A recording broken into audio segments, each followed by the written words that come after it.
The stone beneath Liam Grayson's knees was ice cold, rough enough to bite through his jumpsuit, but he barely felt it. Pain had become a distant hum, pushed to the corners of his mind by the throbbing behind his eyes and the thick incense choking the air. He kept his head low, not out of submission, but to steady his balance. Blood still trickled down the side of his temple where they had struck him. The taste of iron lingered in his mouth. Around him, the chants of the craft warriors pounded like war drums, low and guttural, building towards something he didn't fully understand. But he could guess this was not a trial. This was not a negotiation. This was an execution. He could see their silhouettes moving in the torchlight, broad, armored bodies swaying to the rhythm of their death rite. Dozens of them surrounded the massive chamber, their armor adorned with bone, their weapons raised like holy instruments. This was sacred to them. Liam was just the offering. His wrists were bound in alien metal, something that burned faintly against his skin. He'd struggled at first, tried to explain he wasn't their enemy, wasn't a spy, wasn't part of any war. But the craft didn't listen. They didn't ask. They captured. They judged. And they killed. The high priest approached, robes dragging across the stone, face marked with deep ritual scars. He spoke in broken galactic standard, each word like a knife through silence. This human has trespassed. He is to be given to the goddess of death. A roar echoed through the chamber. Feet stomped. Blades clashed. Liam lifted his head. She sat at the top of the stairs. Vexa. Her throne was carved from obsidian, jagged and cruel, rising behind her like black wings. Her skin was crimson, dark and gleaming beneath the torchlight. Her armor was layered, ceremonial, ancient and heavy, yet she sat like it weighed nothing. Her golden eyes burned with something unreadable. He had heard whispers of her in the outer systems.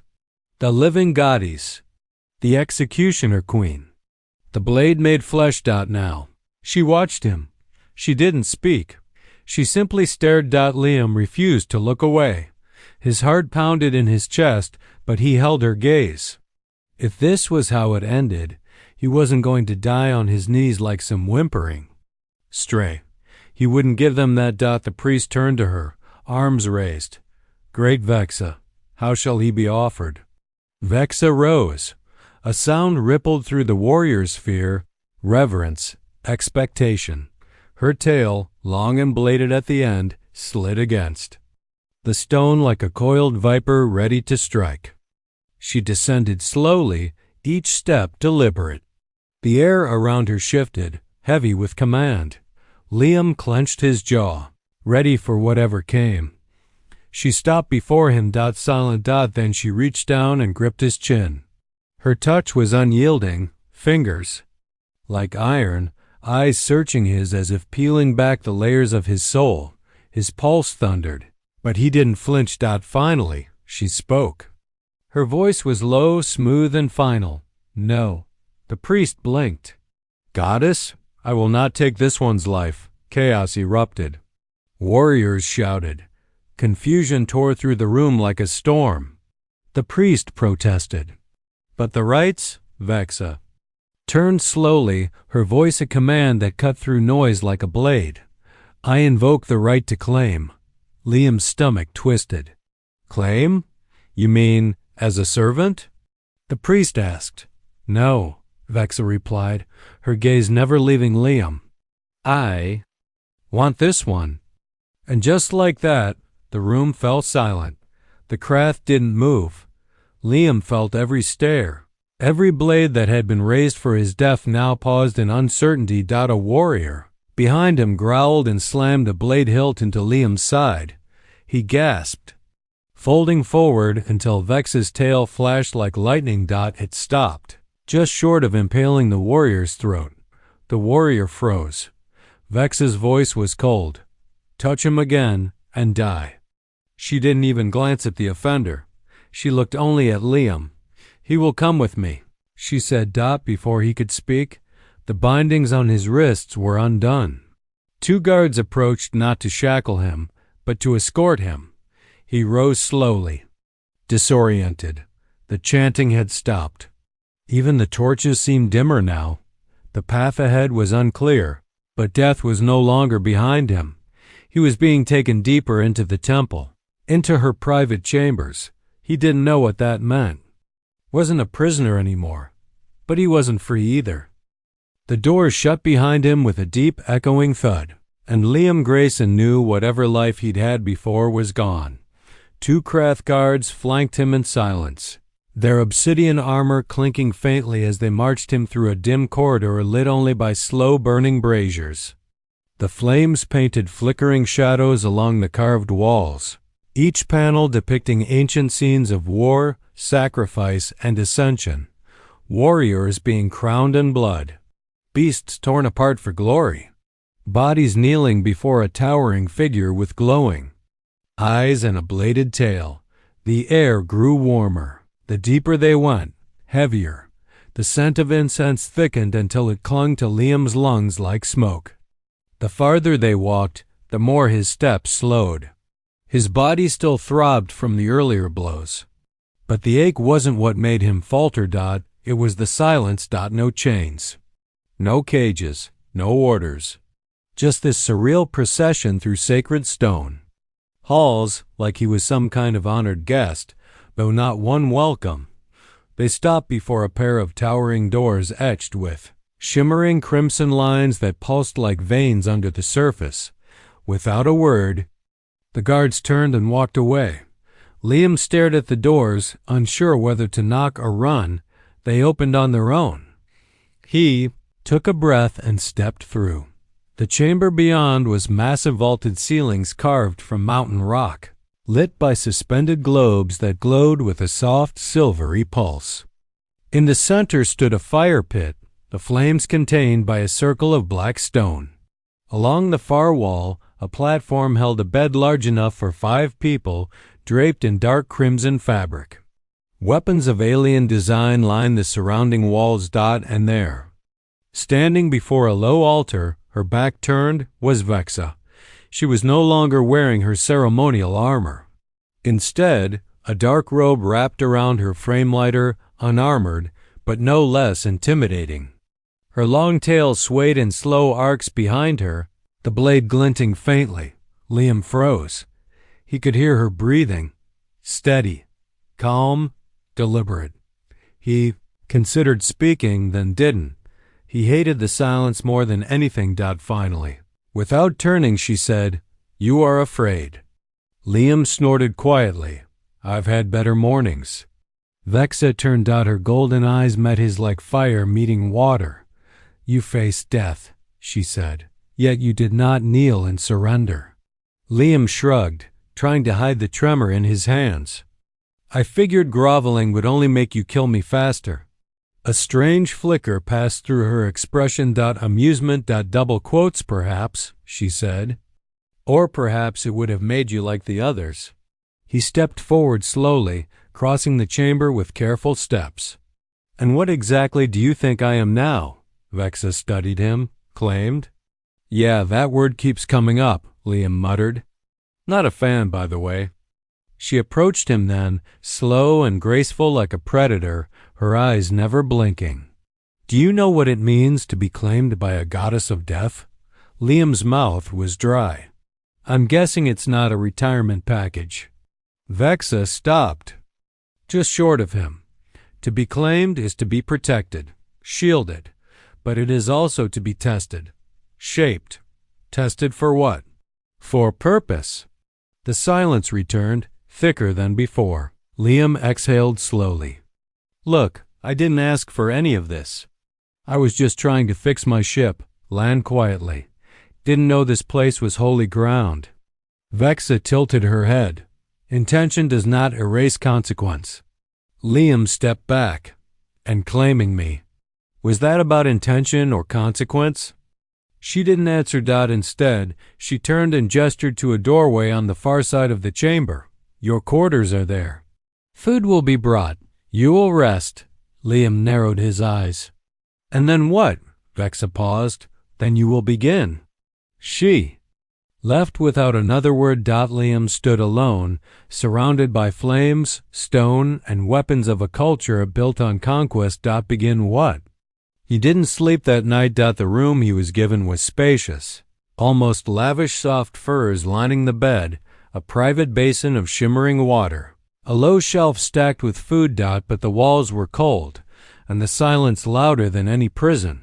He sat on the edge of the bed, gripping the edge of a ceremonial dagger someone had left near the door, not to arm him. To test him. Every inch of this place was a challenge. The next morning, a soft knock came. A young Krath woman entered, her face painted in intricate markings, her expression unreadable. She bowed her head and left a tray of food, never looking him in the eyes. Liam didn't touch it. Not yet. He sat for hours, waiting, pacing, studying the symbols on the walls. They told stories, battles, rituals. A lone figure always emerged in them, a warrior with glowing eyes, always above others. Was that Vexa? Or someone before her?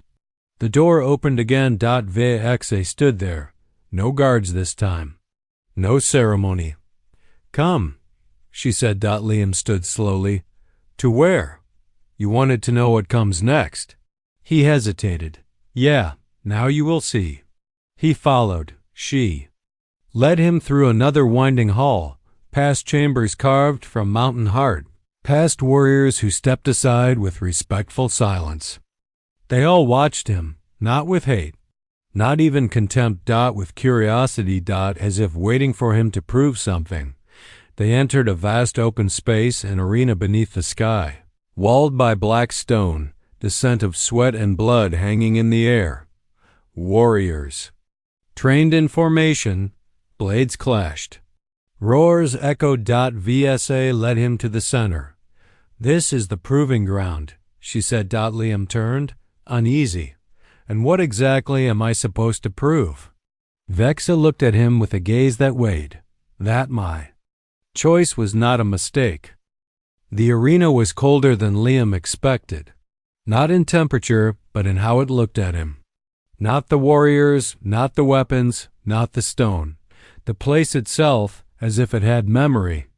As if it knew blood had been spilled here for generations, and now it was hungry again. Vxa said nothing as she walked toward a raised platform at the edge of the proving ground. She moved like she always did, deliberate, unhurried, but with the certainty of someone who could kill with a breath. Liam stood in the center of the ring, surrounded by Krath warriors who had paused their training to watch him. Not one blinked, not one smirked. They didn't see him as entertainment. They saw him as a problem. And problems, in their world, were only solved with blades. A tall figure stepped forward. Liam didn't need to ask who he was. The scar running from the warrior's brow to his collarbone said enough. Vx as single quotes as second. He was built like a war monument, all dense muscle and silent rage, with dark armor that had seen real war and lived through it. Rakar didn't speak at first. He just stared at Liam like he was trying to decide whether to crush him with his hands or bury him under the arena stone. Finally, his voice came, a low growl made of dust and contempt. You stand where warriors bleed, not where humans beg. Liam tightened his jaw, not planning to beg. He said. Rakar didn't smile, didn't blink. He turned and barked a command. One of the nearby warriors tossed something into the ring. It landed at Liam's feet with a heavy thud. A practice blade. Krath forged? Heavy, curved, scarred from past use. Liam picked it up. The grip was too wide for his hand. The balance was strange. But it was a weapon. Rakar didn't wait. He charged. Liam barely raised the blade in time. It was like blocking a meteor. The impact jarred his bones, knocked the breath from his lungs, and sent him sprawling across the sand. The crowd didn't cheer. They didn't need to. This wasn't for their entertainment. This was a sentence. Liam rolled, staggered up, blade barely in hand, and Racker came again faster this time, blade singing through the air. Liam ducked, stumbled, swung wildly, missed. His instincts screamed, but his body was slower. Racker slammed his shoulder into Liam's chest. He hit the ground again. A blur of red on the edge of the arena. Vexa stood like a statue, her eyes never leaving him. She didn't speak. She didn't stop it. Liam coughed blood and laughed bitterly. So this is the test, huh? Racker didn't answer. He just raised his blade. Liam forced himself up. He didn't think. He moved. Instead of meeting the next strike head on, he slid low through the sand, using the weight of his own body to drop Racker off balance. The bigger warrior stumbled, not much, but enough. Liam surged up. Blade raised, aimed for the gap in the armor. And missed. Racker caught his wrist, twisted hard, and sent the blade flying. Liam's breath left his chest in a gasp. He hit the ground again, sand grinding into his teeth. Vision blurred. This time, the blade hovered inches from his throat. Still silence, still no mercy. The crowd watched like gods carved in flesh. Vexa didn't move, but something flickered in her eyes. Racker leaned close, his breath hot against Liam's ear. You are not one of us. Liam spat blood. Maybe not, but you haven't broken me yet. He kicked, hard. His heel slammed into Racker's knee. Not enough to do damage, but enough to distract. Liam rolled to the side, grabbed the fallen blade, and rose in one motion. Arena pulsed. He charged not with skill, but with desperation. Racker met him. The blades clashed again. Metal screamed. This time, Liam didn't try to win. He just refused to fall. Again and again, Racker pressed forward. And Liam took the hits, parried what he could, and kept standing. Blood ran down his arm. His side burned. But he stood. At last, Racker pulled back. His chest heaved. His blade lowered, and then he did something no one expected. He dropped his weapon. Turned to Vexa and said, "He does not yield."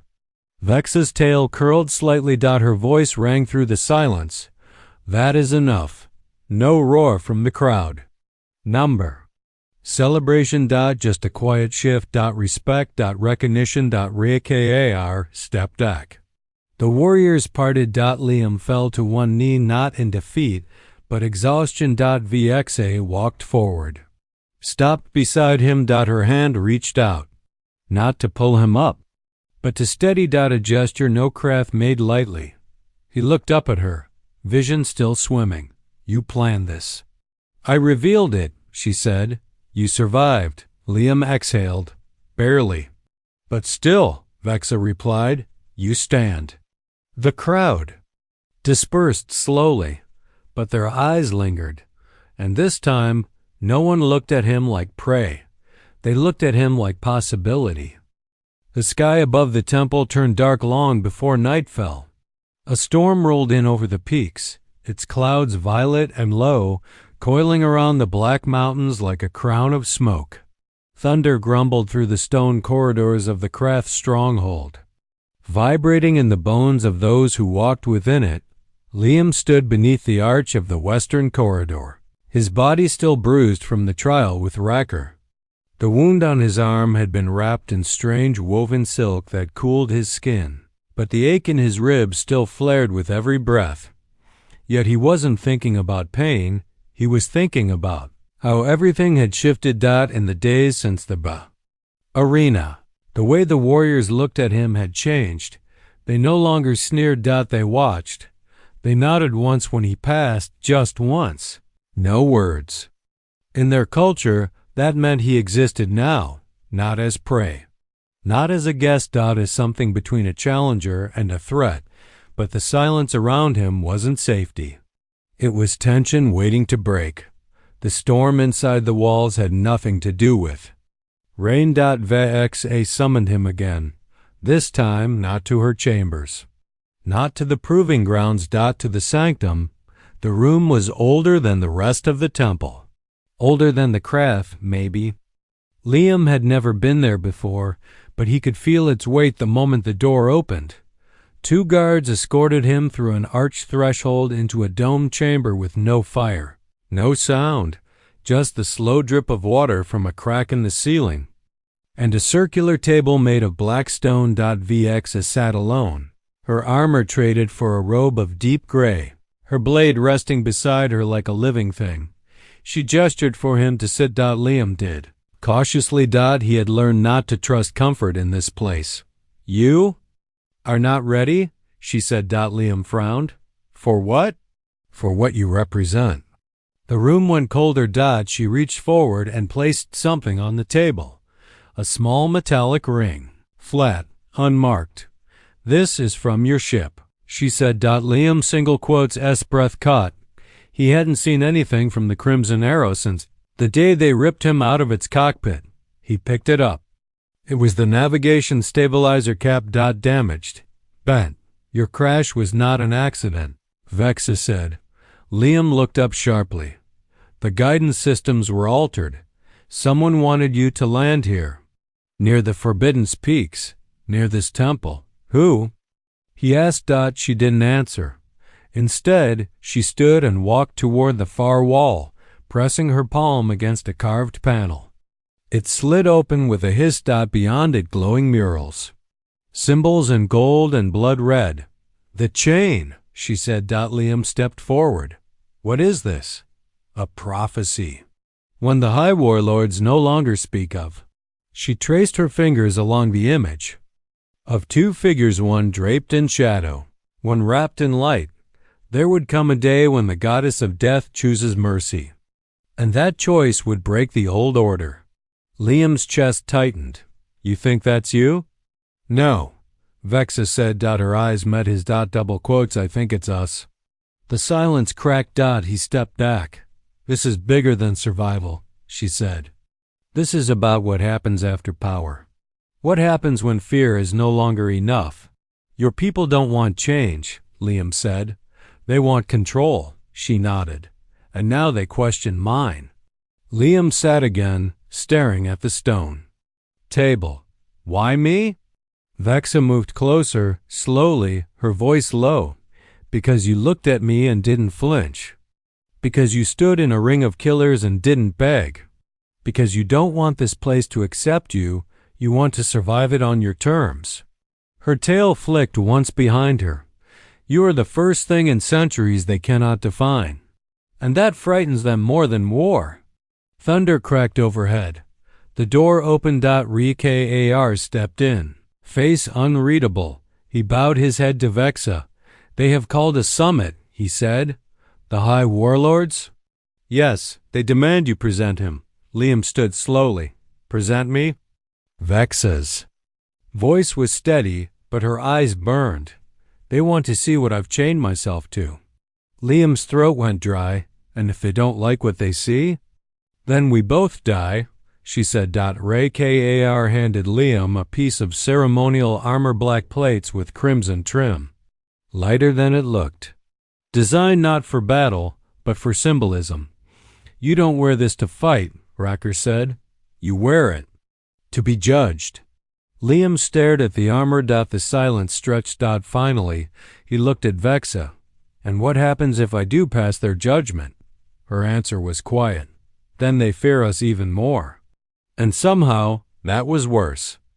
The Krath High Council chamber wasn't built for words. It was built for fear. Liam felt it the moment the obsidian doors groaned open and he stepped inside, an oppressive weight in the air, like the room itself had seen too many deaths and remembered every single one. The ceiling arched high above, carved from black volcanic glass veined with glowing crimson patterns. War banners, frayed and bloodstained, hung from jagged pillars. Beneath them, 5 thrones stood in a half circle, each hewn from raw stone and each one occupied by a warlord who had personally carved their way into history. They were not politicians. They were executioners who wore diplomacy like ceremonial. Blades beautiful, deadly and never used until it mattered most. Liam walked behind Vexa. Not beside her. Not yet. She led him with the same cold grace she always carried, her crimson robes rippling like smoke across the floor, her golden eyes fixed straight ahead. When they reached the center of the room, she stopped. Liam did too. Were surrounded. Along the perimeter stood warriors, not just any warriors, but the chosen blades of the warlords themselves. Each of them had enough kills to fill a book of death rites. And every one of them watched Liam like they were imagining what his bones would sound like under their boots. The warlord at the center leaned forward. His face was carved by time and battle, one eye sealed shut by a scar that split his skull like a lightning bolt. He was the eldest, and that made him the most dangerous. This is the human? His voice was quiet, but it echoed through the chamber like thunder. Liam didn't speak. He'd learned better. Vietze answered. His name is Liam Grayson. He is claimed under Rite 13, protected by blood bond. Watched by the eye of the goddess, a second warlord scoffed. His armor was newer, polished, pristine. A warlord who ruled through precision and paranoia. He does not look like a warrior. He looks like prey dressed in ceremony. Liam stepped forward before he could stop himself. You want a show? He asked, his voice even. Sorry, I left the fireworks in my wrecked ship. The room went still. Even Vexa turned slightly, her tail twitching once.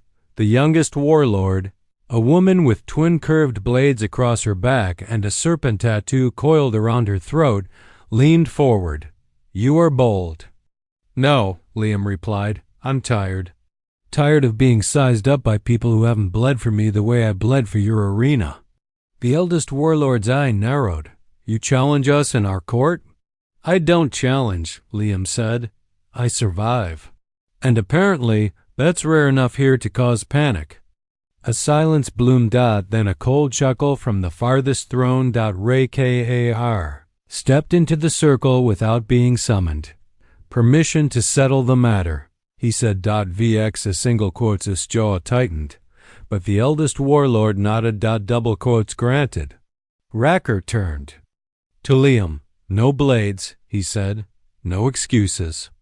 Liam pulled off the ceremonial armor, dropped it to the stone floor with a thud. Fine. Begin, said the warlord. First, Liam barely blocked the opening strike, a palm to his throat that would have crushed his windpipe. He ducked, pivoted, drove a fist into Racker's ribs. It landed.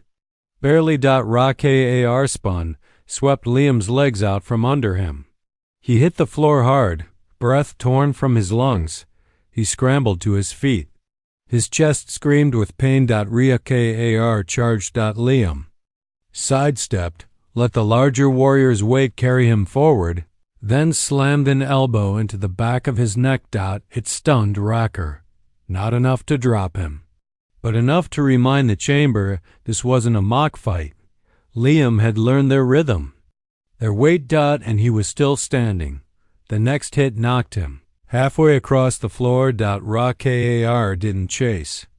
He waited. Liam dragged himself to his feet again, panting, bleeding from a split lip. The warlords watched in silence.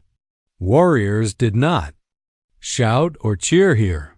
They judged. Kar advanced again, fast, punishing. Liam didn't dodge this time. He caught Racker's arm, twisted under it, and slammed his knee into the warrior's elbow joint.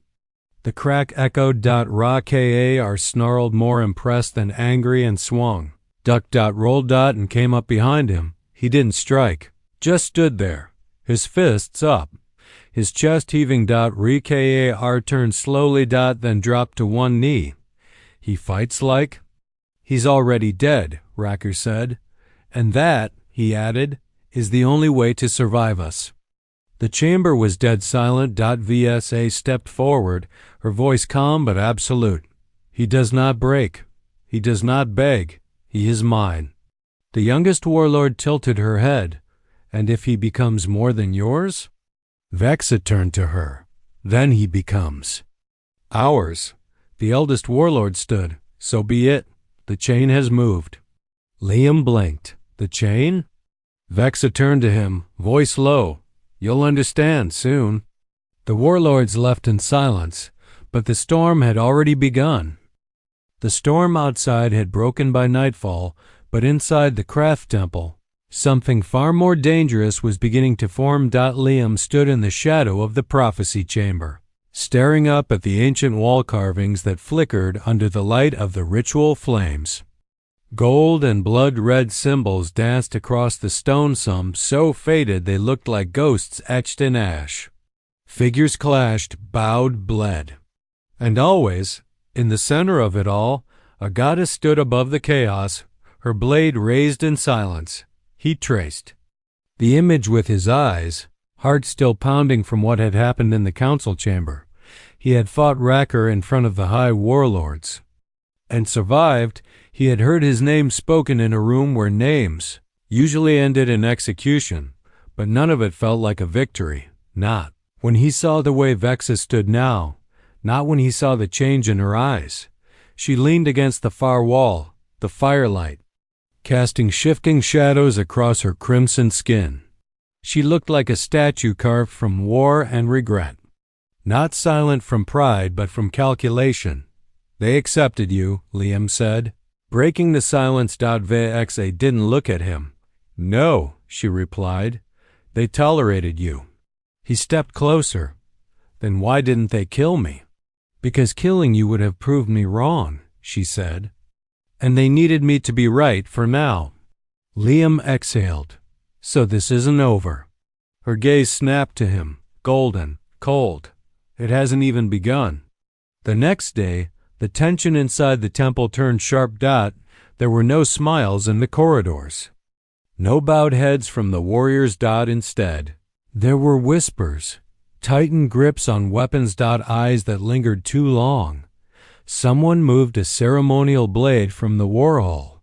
Someone else altered the shift rotation on the northern watchtower. Small things, minor changes. The kind of quiet steps people take before rebellion. Rakar noticed it too. He approached Liam in the training grounds, tossing him a real blade this time, not dulled, not wooden. You fight well, he said. Liam caught the blade. That wasn't a compliment, was it? Racker shook his head. It's a warning. Later that evening, Vexa summoned Liam to a private terrace carved high above the temple. The view stretched across the Black Mountains, where twin moons cast long shadows over the world they ruled. She stood with her back to him, hands resting on the cold stone ledge. They will not come at me directly, she said. But they will come through you. Liam folded his arms. You sound worried. I am not afraid of death, Vexa said, but I am afraid of what my people become if they kill you and I do nothing. He stepped beside her. I thought you didn't care. What they thought? I don't, she said. But I care what they remember. The wind howled across the peaks. So what happens now? He asked. Vexa turned to him slowly, her expression unreadable. Now, she said, you will sleep in my chambers. Liam blinked. What? They plan to strike tonight, she said calmly. Through poison, not steel. And your food was prepared without my order. He stared at her. You think someone's trying to kill me tonight? She nodded once. They will not try again after they fail. And just like that, she walked past him. Follow me? He did. Not because he trusted her, but because he didn't trust anyone else. The night passed in tense silence. Her chambers were dark, lit only by one flickering brazier near the central fire pit. Liam sat on the floor beside it while Vexa leaned against the wall, fully awake, her tail resting like a loaded weapon. He couldn't sleep. Not with the knowledge that someone in this temple, the same temple where warriors had bowed to him yesterday, wanted him dead tonight. He watched Vexa across the firelight. Do you ever sleep? Not when the blade is close. He wasn't sure if she meant the weapon or him. Then, just before dawn, it happened. A soft sound.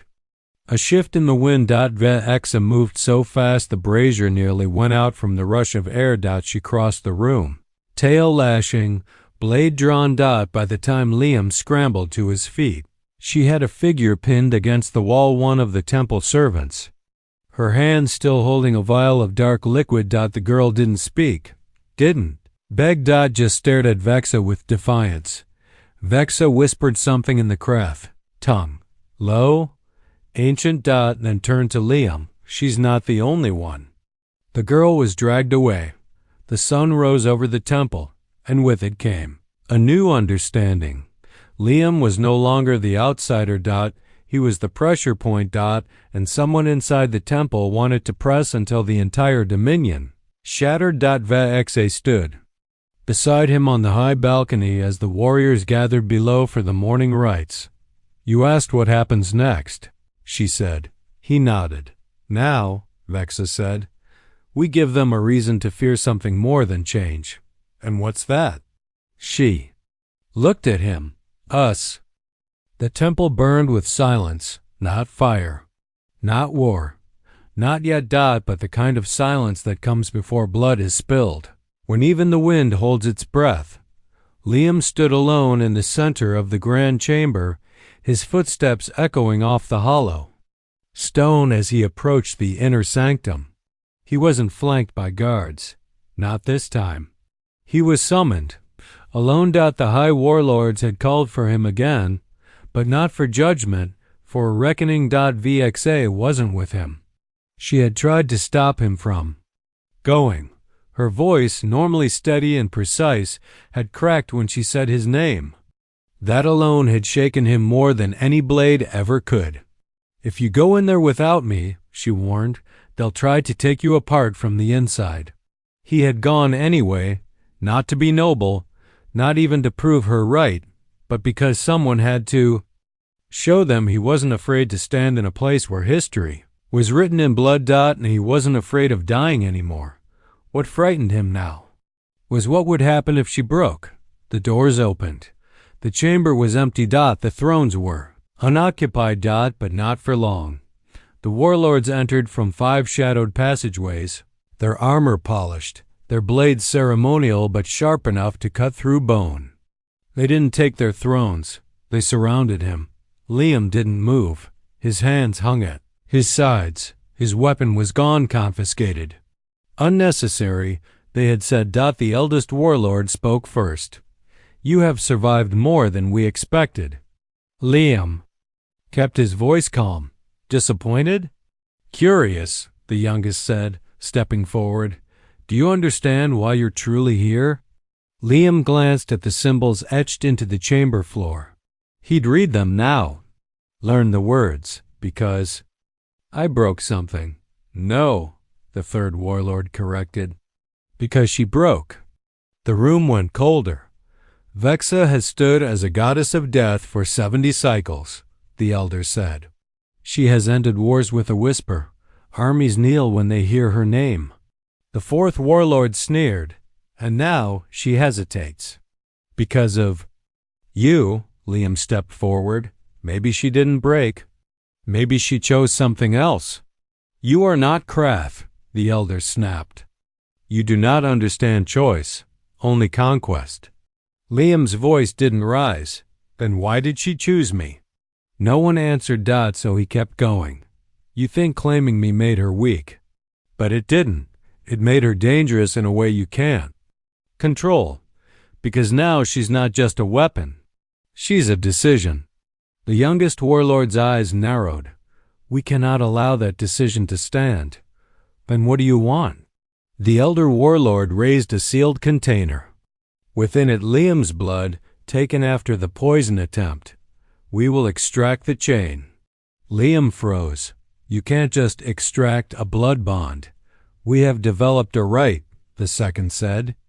Experimental, painful, but it will sever. The mark, cleanser of your influence. Liam stepped back. She agreed to this? She does not know. The warriors began to move in. Liam reached for a weapon that wasn't their dot, and then the doors shattered. Vexa entered like a storm. Wrapped in shadow and flame. Her armor was not ceremonial. It was war-forged, pulsing with the symbols of her lineage. Her bladed tail coiled like a serpent ready to strike, and her eyes golden and furious burned. Brighter than any torch in the chamber. You summoned him, she said, her voice low. None of the warlords spoke. She stepped between them and Liam. And now you answer to me. The elder raised his hand. You are compromised. No, she said. I am awakened. A blade rang out, not from Vexa. From one of the warlords. Drawn. Fast. Aim not at her but at Liam. He didn't have time to dodge, but he didn't need to. Vexa single quotes S tail whipped through the air, caught the warlord's blade mid-strike and twisted it from his grip. The blade clanged against the stone. The warlord fell to his knees. Not dead. But shame. Vexa turned slowly to the others. I warned you. Silence. Long. Tense. Then the youngest warlord removed her blades and dropped them. The chain holds, she said. One by one. The others did the same. No words. Only surrender. Vexa turned to Liam. Her voice was softer now. You're hurt. He nodded once. Just another scratch on this cursed journey. They stood in the center of the chamber, surrounded by power, by history, by violence. And they stood unbroken. Later that night, under the twin moons, she brought him back to the prophecy chamber. She showed him the last symbol. One she had never shown anyone before. It depicted two figures standing side by side. Not goddess and sacrifice. Not warrior and prisoner. Equals. The final words beneath the carving were in ancient craft, but she translated them aloud. From death will rise the one who teaches the blade to rest. Liam looked at her. You think that's me? She shook her head slowly. No, she said. I think it's us. And for the first time since his crash, since the capture, since the trial, Liam finally believed it. He wasn't claimed anymore. He was chosen, not to be shaped, but to help shape what came next. The age of conquest was ending, and in its place, something new was rising.